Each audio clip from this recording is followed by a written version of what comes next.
సాధారణంగా రీమేక్స్ కంటే ఒరిజినల్స్ చాలా బాగుంటాయని అంటారు. కానీ కొన్ని సినిమాలు మాత్రం రీమేక్స్ ఒరిజినల్ కన్నా బాగుంటుంది అనిపిస్తుంది. అలా అనిపించిన సినిమాల్లో దృశ్యం ఫ్రాంచైజీ ముందు వరుసలో ఉంటుంది.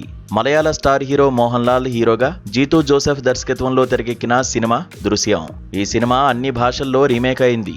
తమిళ్లో కమల్ హాసన్, హిందీలో అజయ్ దేవగన్, తెలుగులో వెంకటేష్ హీరోగా నటించారు. మిగతా రీమేక్లేమో కానీ తెలుగులో వెంకీమామ నటనకు ఫ్యాన్స్ ఫిదా అయ్యారు అంటే అతిశయోక్తి కాదు.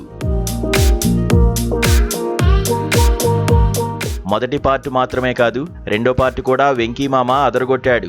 అసలు రాంబాబు పాత్ర వెంకీమామ కోసమే పుట్టిందా అనిపించింది అంటే ఆశ్చర్యపోనవసరం లేదు.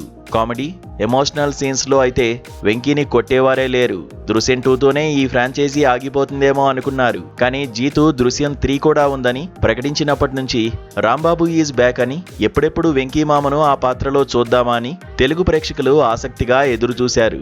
కానీ వారందరికీ జీతూ షాక్ ఇచ్చాడు. దృశ్యం 3 రీమేక్ లేదని, మోహన్ లాల్ సినిమానే డబ్బింగ్ వస్తోందని ప్రకటించారు. అందుకు తగ్గట్టుగానే ట్రైలర్ కూడా రిలీజ్ చేశారు. కానీ తెలుగువారు రాంబాబుకు అడిక్ట్ అయినట్టు జార్జ్ కుట్టికి అడిక్ట్ కాలేకపోయారు. దృశ్యం 3 తెలుగులో వెంకటేష్ చేయడం లేదు అని తెలిసేసరికి ప్రేక్షకులు పెదవి విరిచారు. దీంతో మోహన్ లాల్ దృశ్యం 3కి తెలుగులో సౌండ్ లేదు. కథ, స్టార్ హీరో ఉన్నా కూడా తెలుగు ప్రేక్షకులు మాత్రం జార్జ్ కుట్టి మాకొద్దు అని అంటున్నారు.